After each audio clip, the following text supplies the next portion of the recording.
അപ്പോൾ നേരത്തെ സൂചിപ്പിച്ചതുപോലെ തന്നെ സ്വർണ്ണപ്പാളി വിവാദവുമായി ബന്ധപ്പെട്ട് ഉണ്ണികൃഷ്ണൻ പോറ്റിയെ പ്രത്യേക അന്വേഷണ സംഘം കസ്റ്റഡിയിലെടുത്തിരിക്കുന്നു എന്നതാണ് ഈ മണിക്കൂറിലെ ഏറ്റവും പ്രധാനപ്പെട്ട വിവരം. ഈ കേസെടുത്ത് ഏതാണ്ട് 6ാം ദിവസമാണ് ഉണ്ണികൃഷ്ണൻ പോറ്റിയെ അന്വേഷണ സംഘം കസ്റ്റഡിയിലെടുത്തിരിക്കുന്നത്. തിരുവനന്തപുരത്തെ വീട്ടിലെത്തിയാണ് പ്രത്യേക അന്വേഷണ സംഘം ഈ ഉണ്ണികൃഷ്ണൻ പോറ്റിയെ കൂട്ടിക്കൊണ്ടുപോയത്. രാവിലെ പുളിമാത്തുള്ള വീട്ടിലെത്തിയാണ് ഉണ്ണികൃഷ്ണൻ പോറ്റിയെ കൊണ്ടുപോയിരിക്കുന്നത്. പിന്നീട് എവിടേക്ക് കൊണ്ടുപോയി എന്നത് സംബന്ധിച്ചുള്ള കൃത്യമായ വിവരമില്ല.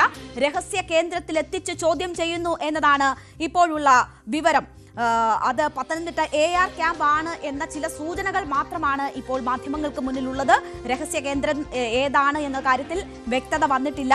പ്രത്യേക സംഘത്തിലെ 2 ടീമുകൾ ഇപ്പോൾ ചെന്നൈയിലും ഒപ്പം തന്നെ ഹൈദരാബാദിലും ഒക്കെ പരിശോധന നടത്തുകയാണ്. ആ സമയം തന്നെയാണ് ഇവിടെ നിർണായക നീക്കം അന്വേഷണ സംഘത്തിന്റെ ഭാഗത്തു നിന്നും ഉണ്ടാകുന്നത്. ഉണ്ണികൃഷ്ണൻ പോറ്റിയെ ഉടൻ അറസ്റ്റ് ചെയ്യാനുള്ള സാധ്യതകൾ ഉണ്ട് എന്നത് കൂടിയാണ് മനസ്സിലാകുന്നത്. അറസ്റ്റ് രേഖപ്പെടുത്തി ഇന്ന് തന്നെ കോടതിയിൽ ഹാജരാക്കുന്നോ അതോ കസ്റ്റഡിയിൽ ചോദ്യം ചെയ്യലിന് ശേഷം നാളെ മജിസ്ട്രേറ്റിന് മുന്നിൽ ഹാജരാക്കുന്നോ എന്നതൊക്കെ നമ്മൾ കാത്തിരുന്ന് കാണേണ്ടുന്നതാണ്. എന്തായാലും എന്തുകൊണ്ട് ഉണ്ണികൃഷ്ണൻ പോറ്റിയെ അറസ്റ്റ് ചെയ്യുന്നില്ല, ഈ വിഷയത്തിൽ എന്തുകൊണ്ട് കസ്റ്റഡിയിലെടുക്കുന്നില്ല, ചോദ്യം ചെയ്യുന്നില്ല തുടങ്ങിയ ചോദ്യങ്ങൾ ഉയർന്നുകൊണ്ടിരിക്കുന്ന ഘട്ടത്തിലാണ് SIT ഇപ്പോൾ ഉണ്ണികൃഷ്ണൻ പോറ്റിയെ കസ്റ്റഡിയിലെടുത്തിരിക്കുന്നത്. അറസ്റ്റിലേക്ക് കാര്യങ്ങൾ നീങ്ങുന്നത് എന്ന് വേണം മനസ്സിലാക്കാൻ. തെളിവ് ശേഖരണം ഉൾപ്പെടെയുള്ള കാര്യങ്ങൾക്ക് വേണ്ടിയാണ് അന്വേഷണ സംഘം വെയിറ്റ് ചെയ്തത് എന്നതാണ് മനസ്സിലാകുന്നത്. ഉണ്ണികൃഷ്ണൻ പോറ്റി SITയുടെ നിരീക്ഷണത്തിൽ തന്നെ ഉണ്ടായിരുന്നു കഴിഞ്ഞ ദിവസങ്ങളിൽ എന്നതാണ് മനസ്സിലാക്കുന്നത്. ഇപ്പോൾ എന്തായാലും കസ്റ്റഡിയിലെടുത്ത് ചോദ്യം ചെയ്യുകയാണ്. രഹസ്യ കേന്ദ്രത്തിലാണ് ഈ ചോദ്യം ചെയ്യൽ പുരോഗമിക്കുന്നത്. SIT ഇതുമായി ബന്ധപ്പെട്ട് 2 കേസുകളാണ് എടുത്തിട്ടുള്ളത്. 2 കേസുകളിലും മുഖ്യപ്രതി ഉണ്ണികൃഷ്ണൻ പോറ്റിയാണ്. അപ്പോൾ ഉണ്ണികൃഷ്ണൻ പോറ്റിയെ ചുറ്റിപ്പറ്റിയുള്ള വിവാദങ്ങൾ മാത്രമാണ് നമുക്ക് മുന്നിലുള്ളത്. ആരൊക്കെയാണ് ഉണ്ണികൃഷ്ണൻ പോറ്റിക്ക് പിന്നിലുള്ളത്? ഉണ്ണികൃഷ്ണൻ പോറ്റിയാണോ പ്രധാനി, അതോ മറ്റാരുടെയെങ്കിലും ബിനാമിയാണോ ഉണ്ണികൃഷ്ണൻ പോറ്റി?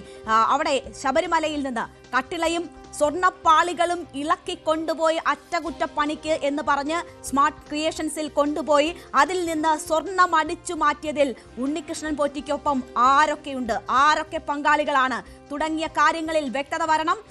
ഉണ്ണികൃഷ്ണൻ പോറ്റിയെക്കുറിച്ച് മാത്രമാണ് നമുക്കറിയുന്നത്. ദേവസ്വം ബോർഡിൽ ഉണ്ണികൃഷ്ണൻ പോറ്റിക്ക് സഹായം ചെയ്ത 2 ഉദ്യോഗസ്ഥർക്കെതിരെയാണ് ദേവസ്വം ബോർഡ് നടപടികൾ എടുത്തിരിക്കുന്നത്. സർവീസിൽ നിന്ന് വിരമിച്ച ഉദ്യോഗസ്ഥർ ഉൾപ്പെടെയുള്ളവർ എന്തായാലും പ്രതിപട്ടികയിലുണ്ട് എന്നൊരു സാഹചര്യമുണ്ട്.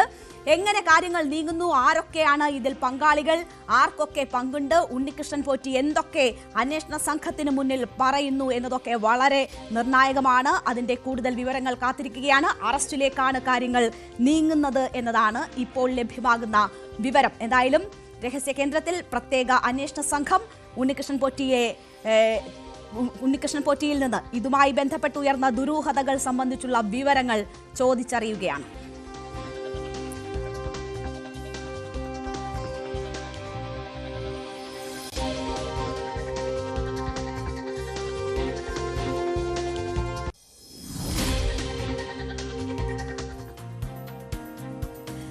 അപ്പോൾ ഇതാണ് ഇപ്പോഴത്തെ ഏറ്റവും പ്രധാനപ്പെട്ട വാർത്ത. ഒരു പക്ഷേ ഈ അറസ്റ്റ് ഉൾപ്പെടെയുള്ള കാര്യങ്ങൾ ഇന്ന് തന്നെ ഉണ്ടാകും എന്നതാണ് പ്രതീക്ഷിക്കപ്പെടുന്നത്. അങ്ങനെയാണെങ്കിൽ ആ ഘട്ടത്തിൽ നമുക്ക് ഈ വാർത്തയിലേക്ക് തിരിച്ചു വരാം. നമുക്ക് അതിനു മുൻപ് ഫോക്കസ് വാർത്തകൾ നോക്കാം.